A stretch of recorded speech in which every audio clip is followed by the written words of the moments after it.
Welcome to the Kentucky Game Plan with your hosts, Adrian and Mac. Welcome, everyone, to the Kentucky Game Plan. I'm Adrian Smith. And I'm Mike Black. It's a beautiful sunny day out. Fall is here. It's beautiful. Fall is here. No rain. Thank God. We were rained out of Bourbon and Beyond, along with everybody else who had tickets for Sunday. Yep. And for those who went Saturday, more power to you all. Yeah. You got to enjoy some of it. Struggling with the rain. Oh, wow. That day. Water City, or should I say Water World? Water World. Yeah. Loud in Life was canceled as well here. Yeah. Yeah, I knew some people that actually were going to attend that, but obviously they didn't get to. So hopefully everybody got their money back. I agree. So. The locals. Big games yesterday. Yeah, a lot of big games. Yeah, I agree. U.L. I was at that game. Do tell. I was there. That's pretty good seats. It's a free ticket. A friend of mine had. Okay. Say, hey, you want to go? So, I took it upon myself to attend, Bird Festival. The festivities. Yes. I went. It was a sea of red. I mean, the fans were out full force. Yep. Not surprised by that. I was just taking it all in. I felt like I was behind enemy lines secretly. Nobody knew. But really good game. Started off, Louisville defense was crazy swarming. I mean, they were smothering. A lot of incomplete passes by Florida State. Quarterback he could connect with a few, but those guys would catch the ball and they wouldn't even get a yard. And they were just on them. smothered. So, before I got to the stadium, I got there, about 45 minutes late. It's just parking, but still got the seats. You could hear, 7-0. I mean 7-0. Sorry, Puma Pass. right coming into the stadium. Right. I get there and sit down. Finally, it's 14-7. Florida State finally got on the board. Halftime. Going into halftime, it was pretty much the same thing. Florida State would get a stop, lose the ball. Louisville get the ball back. A lot of just Florida State's defense started to come alive a little bit. It was like Louisville's receivers would get the ball, boom, knock them down as soon as they get the ball. Some of them would, gain a few yards. Louisville had a pretty decent running game. And into halftime at, was that 21-7? 21-7, I think. Yeah. Yeah, 21-7 at halftime. Yeah. I'll sit through the halftime show, which is pretty cool. Third quarter starts. It was some of the same thing, but you could start to see Florida State's game plan come to life. Okay. Kind of like a totally different team. Louisville still, came out, still that smothering defense. Run game was still pretty strong. Right. So left at, probably mid third quarter, check my phone probably wasn't even half hour, 20 minutes after I left. Wow. What a turnaround. Right. 21-27. I was like, ooh, we got a game here. Yeah. Go to eat, watching the game, waiting for my food to get to the table, I look up, 3-point game. Yeah. I'm like, okay, time's winding down here. As I'm walking out to pay my bill, I look over. All the Florida State players are jumping around, smacking each other on the helmet, pushing each other. Just happy. Look at the score. Look at the replay. Pick. Yep. Pick. Overthrown. So, minute 56 left. Florida State has the ball. Before I got to the home, which was probably about 10 minutes from where I was at, final was 28-24. It's like Louisville threw that game away. Well, you were there. I was there. And I didn't see Cunningham in the game any. No, I didn't see him. And I figured he would start again. Well, I think they wanted to go with Pass to kind of build that confidence in him. I mean, he had some good throws. Don't get me wrong. He looked pretty comfortable. A couple of passes he had were just, just like he just threw the ball. Okay. He kind of felt pressure. He didn't get sacked, but he just kind of threw it. Threw it away, yeah. A lot of coverage on Louisville's end, though, because they create a lot of incomplete passes for Florida State. Mm-hmm. Then Florida State, like I said, they start to come to life second half, and you start to see a lot of better coverage from them. Right. But it was a really good game. But both teams look sloppy at times. I'm not gonna lie. Well, Even though Louisville had, like I said, they had the run game like it was down, and defense was great, but they had a lot of little sloppy mistakes. So did Florida State. So, well, Florida State lost a lot of the players when Jimbo Fisher left. yes, and took that job at Texas A&M, that big contract he got from A&M. So kind of the guys that are left were guys that already had been there and kind of went through the battles, juniors and seniors and stuff like that. But this game, I think U of L's offense finally has come to life and finally has grasped, I guess is the way to put it, grasped the it has. Petrino's offense as far as the timing and everything. It looked like it was finally in sync. The defense has always kind of been there all year. The offense, I mean, they were lacking big Western time. Kentucky is the only game I can say that the defense really didn't play up to par. Right. I guess is the way to put it. But Juwan Pass looked comfortable. Yeah. He looked comfortable running the offense. He looked comfortable on the rollouts to the passes to the tight ends and the backs. He finally looked like the guy that we all thought he could be. Right. And yet, still young. I mean, this is only game number 4. So, I look at it like this. It's a progression period for Pass this season. What he can learn, what he can do. The next season for him is going to be, where is he Right. within the U of L quarterback system of offense that Petrino's made for decades here. True. But, Georgia Tech's next for them. yeah, Georgia Another Tech. home game. Cardinal Stadium, October 5th, 7 p.m. That's on a Friday. Okay. So Friday Friday night game. night game. So Wow, that's good. That's cool. yeah. So it's also a blackout. Okay. It's gonna be a blackout game. So I'm sure all the fans will be back in black. Should I say? Well, that's the way to put it. U of L's 2-3. 2-3. I'm sure it's not the way they want to start this season, but that's the way the ball bounces, right? It is. Juwan Pass was 24-45 for 306 yards, 2 touchdowns, 2 interceptions. The receiving, Smith also five catches for 100 yards. Atwell got involved finally, the little guy. He had 2 catches for 53 yards, and Crum 8 catches for 47 yards with one of those touchdowns. Des Fitzpatrick 4 catches, 45 yards, and a touchdown. Yeah, Fitzpatrick looked pretty good yesterday. Like you were saying, the run game was in sync. Yeah. 14 carries for Smith, 70 yards. Hall had 11 carries, 57 yards. So the balance, that's what it's all about, right? Balancing. Yeah. Francois for Florida State, 16 of 27 for 294 yards, 4 touchdowns, 0 interceptions. Right. He looked pretty good. It's just, like I said, their defense, man, was just smothering. Second half. Yeah. Yeah. So Akers for Florida State, 17 carries, 42 yards. I hope U of L, this is the turning point for their season right here. Yep. I hope they can get it going because they got like a lot of teams establish- to run through in the ACC now. Right. Like you said, it's establishing an identity. So Exactly. But as far as identity goes, I know a team who has definitely established theirs, and that's the Kentucky Wildcats. Mm-hmm. They are 5-0, still undefeated. Yep. Hasn't sunk in with me yet. Pretty amazing. It's mind blowing. So ranked still. Yeah. First time ranked since 2007. You know what I didn't want in this game? What's that?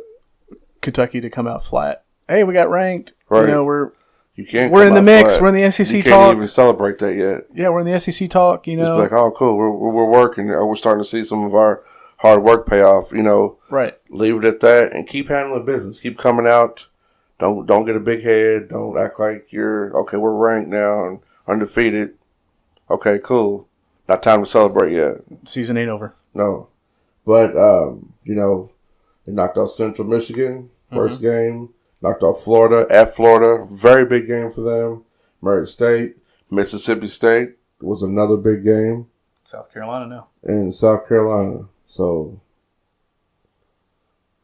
Yeah, Benny Snell doing his thing. A.J. Rose obviously doing his thing too. Always. Yeah, you know when I looked at this game, I watched a lot of the highlights. I was going back and watching. Wilson throwing the deep ball well. Yeah. He's progressed a lot. Yes. Because if you look from last season to this season, a lot of the handoffs, a lot of the games he didn't hardly throw the ball. He threw the ball 20 times in this game. Mm-hmm. Snell, 28 carries. A.J. Rose, the backup to Snell, he had 7 carries for 38 yards, one of those touchdowns. Is this it? Is this finally here? Kentucky football is relevant? Oh yeah, it's relevant. Okay. I can't wait to basketball season, but I won't even get into that. But Josh Allen, yes, beast. Wow, beast yesterday. Kentucky, as far as Wilson goes, I feel like it wasn't a confidence thing with him, or they chose him to be the starting quarterback. But I feel like after his first game, he felt like he needed to work on a few things. Mm-hmm. He felt confident. He felt comfortable. And I definitely don't think it's a confidence thing with him.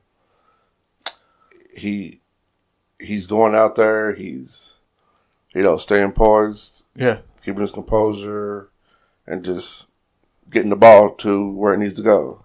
Well, like I said before, with this Kentucky team,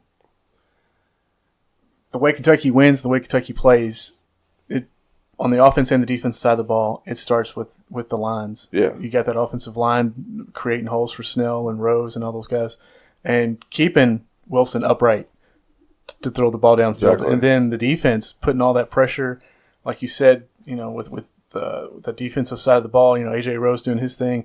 I mean, Kentucky had 4 turnovers. Kentucky defense had 4 turnovers in this game. Right? 2 fumbles, 2 picks. Yeah. So the identity is there. Run the ball, play solid defense, win ball games. Mm-hmm. But no pressure really on the quarterback. No pressure on the receivers. Show up, block, catch a couple passes. Nothing true, strategic, I guess is the way to put it. But I look at it like this. Kentucky are relevant now in the SEC. Who they got next? Texas A&M. It's a road game. Ooh. At College Station, Texas. It's October 6th. Saturday, 7 p.m. or 7:30 p.m. Saying so, in between there, game time. Ooh. So, road you game. know what? Texas A&M. I'm not worried. Not worried. Not worried at all. Just like I said, everybody's beatable. Even Kentucky, even though they're ranked, they're beatable too. But yeah, can't fear your opponent. No. You don't take them lightly, but you don't fear them. Got to respect it. You go in, keep doing what you're doing. Probably have a real good week of practice. Watch that film, and go handle business. That's right. it. That's what you do. You're right. Notre Dame, Stanford. Wow. Yeah, big match. Notre Dame look pretty legit. They've looked legit all season. Well, they're 5-0. Right. Ranked number 8 going into this game. Stanford ranked number 7. Notre Dame comes out with the win, 38-17. My boy Bryce Love. Now everybody knows about Bryce Love. Yeah. 17 carries for 73 yards and touchdown for Stanford. KJ, quarterback for Stanford. He played really, really well. Unfortunately, did not get the win, though. But he was 15-27 for 174 yards and a touchdown. But the pick, that didn't go well, obviously. But Notre Dame, though, man. Book, the quarterback, 24 of 33 for 278 yards, 4 touchdowns, no turnovers. There you go. And then you look at the rushing. 21 attempts for Dexter Williams, 161 yards. It looked like Bryce Love numbers. Exactly. So they kind of turned the face of Notre Dame into what Stanford was last season. But, yeah, man, big game. It lived up to the hype. Is Notre Dame now in the talk of the 4 teams? I think so. Yeah? You I think? think so. Hey, the season's still young, 5-0. We still got 5 more games to go. But I look at it like this. If Stanford keeps rolling the way they're going, could it be Titletown once again? I think so. I definitely see Titletown. Sweet. I'm excited. Oklahoma State. I mean, not Oklahoma State. Ohio State. Right. Penn State. The other big matchup. Wow. Yeah. What a game. You know, I'm going to be honest with you. I didn't see the outcome of that game. I was too busy flipping. Oh, were you? And flopping channels, so... Well, you can't be flipping, man, when you got these big games, man. There's just so much. You got all these different games on, and it's just like you're going back and forth, back and forth, back and forth. And True. I get sucked in sometimes because it's like the game heats up, you know, and then, okay, it goes to commercial. You go back, oh, so-and-so was playing. Let's see how they're doing. You flip back over there, and then you're like, oh, wow. Look at the scores changed on here. So then you forget about the game you watched before. You go the back. First game. Right. And then you go back to another channel. There's a third game on. So yeah, then it's the start. It's college of the football, late man. game. It's just what it is. That's how you do it. And those late games always get you because there's at least 3 or 4 on. You know, and then there's, I don't know. Ohio State. Yeah. 27. Penn State, 26. So that game was leaning more toward Penn State at the beginning, from what I was seeing. Yeah. And then Ohio State finally got on the board. Right. Then Penn State went right back at them. So by that time, I was like, hey, I'm going to go back and watch. You know, Notre Dame was still on, too. Oh, yeah. So I'm over there watching that one. So, college football, what can you say? Well, Ohio State, Haskins, quarterback, was 22 of 39 for 270 yards, 3 touchdowns, and the 1 pick. Rushing, Dobbins, 17 carries, 57 yards, and a touchdown. But Penn State, McSorley, man, he was doing it all. He had 25 carries for 175 yards, and he threw for 286 yards and 2 touchdowns. Right. He was everywhere. I mean, Ohio State, with all the debacle they've had, you know, with the Urban Meyer situation, still undefeated, ranked number 4. We all know about Ohio State and the tradition there. Oh, yeah. It's Meyer being back in full force, and they're not going to stop. No. I mean, they got 5 stars across the board. Oh, always. Yeah. But it was a big game that lived up to the hype, just like that Notre Dame-Stanford game as far as the late-night games. Also, a lot of news going around college football that is not really about football as far as winning and losing. Right. Also yesterday, during the Tennessee State and Vanderbilt game, one of the kids, the linebacker for Tennessee State, went to the sidelines and collapsed. He was tragic, yeah. Rushed to the hospital. Still don't know the outcome of that situation. He was going into surgery, immediate surgery. That's what the coach said right after the game because the reporters were asking about it. Super unfortunate. I mean, these kids go out here and play their butts off and practice. And then you get out there, it's game time. You know, it's what you practice for. You get out there and play, and then you have, you know, something tragic like that. I mean, we all know it's a competitive nature sport. It's a physical sport. Right. It's dangerous, but they know. They know what they signed up for when they go out there. Right. You know what I'm saying? But for somebody to experience, like a player to experience something like that is bad. And it kind of brings morale down in the team as well. True. Yeah. So, I mean, you know, prayers to that kid and his family. And definitely. And the whole team. Yeah, the whole situation. Obviously, another situation, LSU player. Yeah, LSU experienced one of their players getting shot in the head. Oh. He was just trying to break up a fight. It was Wade Sims. He LSU basketball. Right. He had come out. I want to say he was coming out of practice, and maybe one of his friends that was fighting. Yeah. There's a couple of guys fighting, actually. And he was just stepping in and trying to break it up, and became a victim of a gunshot. Fatal gunshot at that. So, Jesus. Yeah. 20 years old, man. Wow. So young. Jeez. 20 years old. But they did catch the guy who did it. Suspect name was Dante Simpson, 20 years old. How they caught this dude, he had glasses on, and the glasses were, I guess, knocked off during the scuffle. Okay. And they were left at the scene. So the police took the DNA from the glasses and matched it to Simpson. Oh, okay. And went and arrested him. Wow. Well, tragic loss. I'm glad, somebody was caught with that incident. Yeah, dude was 6'6". Yeah. Forward. He grew up in Baton Rouge, so he's native there. Averaged 5.6 points per game and 2.6 rebounds a game last season. Okay. And unfortunately, we're not going to see him this season. So, very true. Prayers to his family and the team as well. Yeah, I agree. More news up in Lexington. Big Blue Madness is sold out. All the tents that were there, that was a crazy looking scene. And I wanted to be in one of those tents and eat one of those pizzas they were handing out. They hand out food, breakfast, and right, and lunch, dinner to all the fans that are out there camped out waiting for this huge event that goes down every year. One of the greatest events in college basketball, in my opinion. And those who don't agree with that, I'm going to tell you. I wonder if Drake's going to be there this season. Oh, I'm sure he'll show up to one game at least. Well, he usually comes to Big Blue Madness. Well, I'm sure then he'll be there. So if not, last time he announced Cal coming out from his home. They on the big screen. Oh, okay.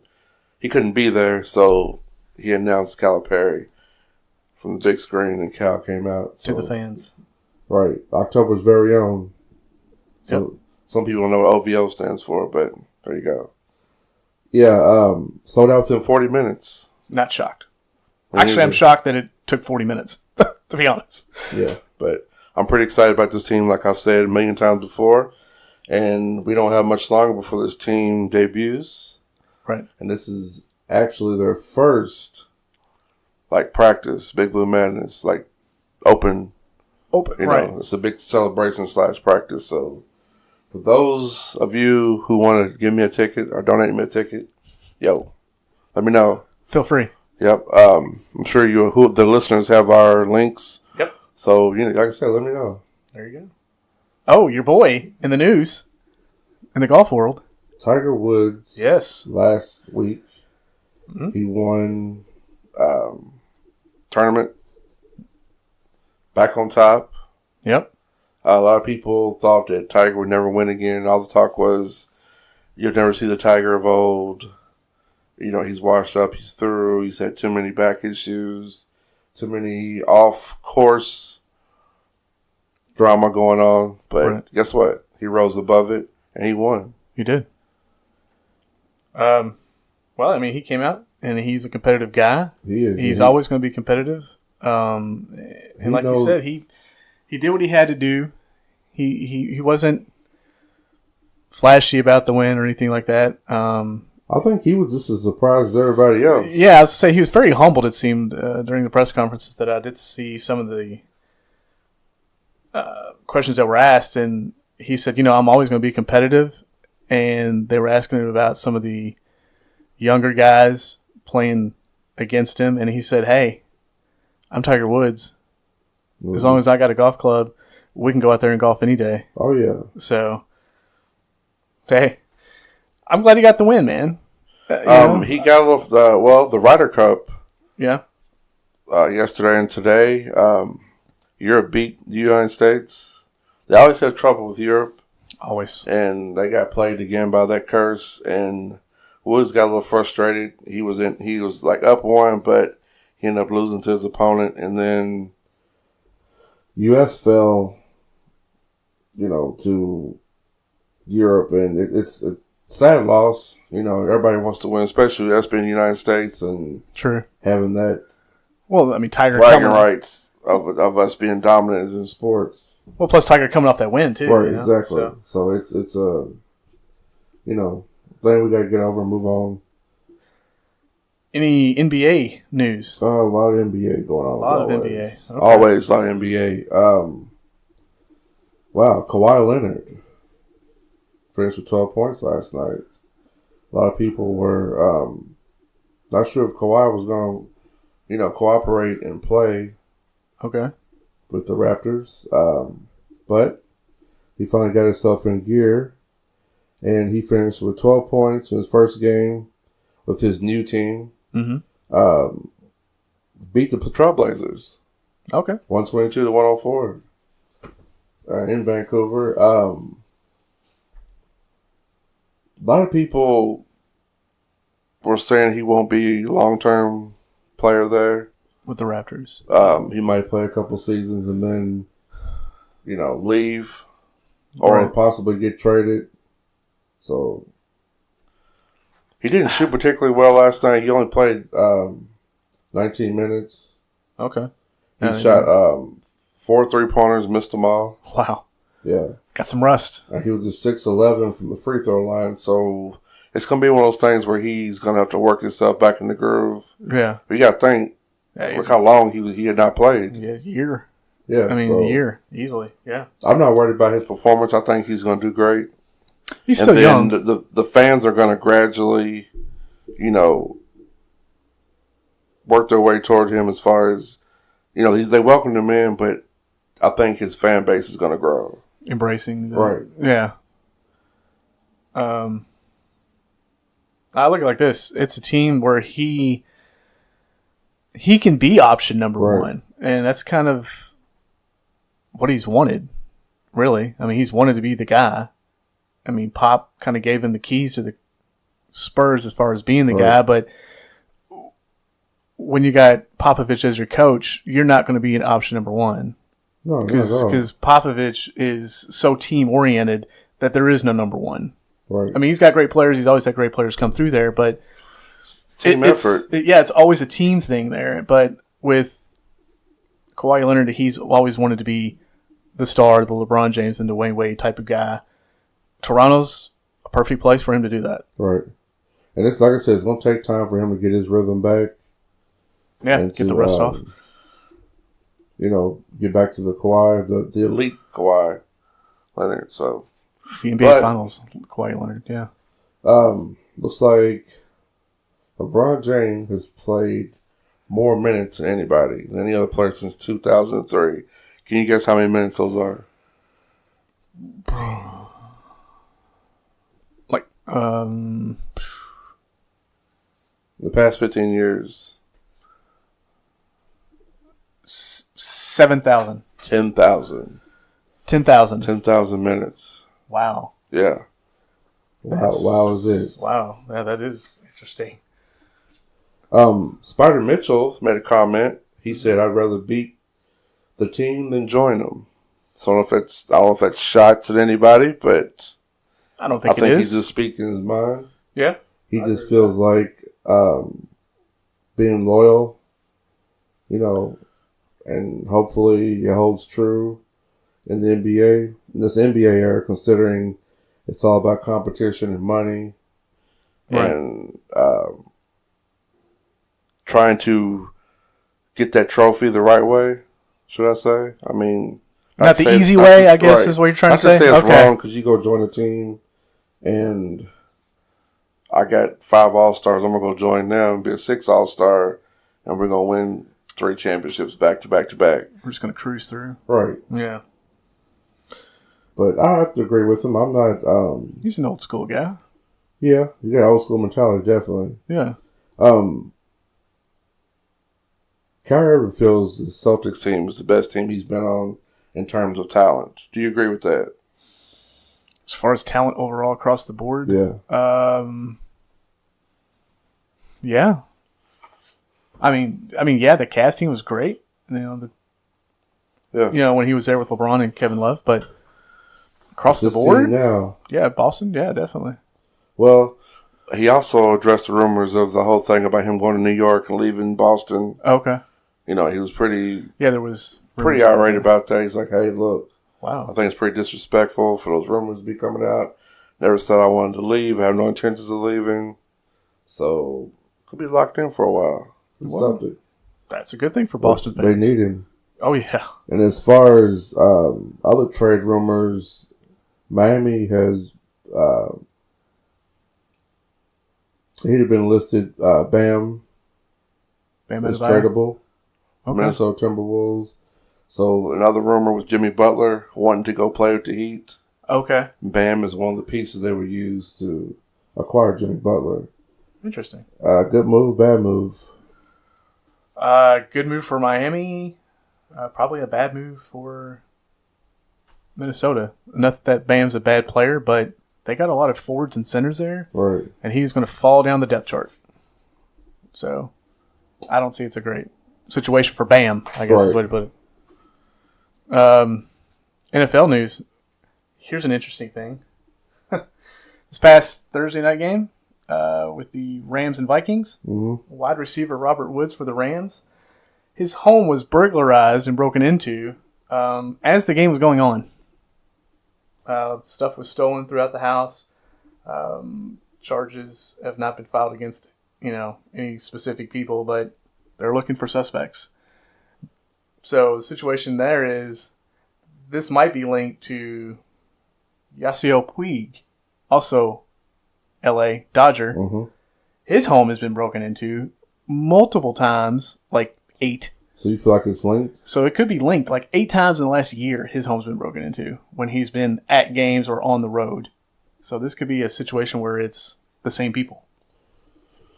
What is wrong with people? Also, NFL news, games for today. So fans who are getting geared up on if you're tailgating or at the bars, wherever you're doing, we got a bunch of games today. 1 o'clock games, we got the Dolphins, the Patriots, Bengals, Falcons, Buccaneers, Bears, Lions, Cowboys, and the Cowboys got 6 or 7 guys inactive for this game. Yeah. A lot of injuries going on there. Jets, Jaguars, Bills, Packers, Eagles, Titans. Yeah. Which we seen Mariota on the field a few minutes ago warming up. Yeah, we did see that. Yep. Texans, Colts. All these are all 1 o'clock games. So hope everyone enjoys those and has a great Sunday. Yep. Anything going around town? October 5th, 6th, and 7th, St. James Art Show is going on. Also, the Iron Man Challenge down at Louisville Waterfront Park. You're in there, right? No.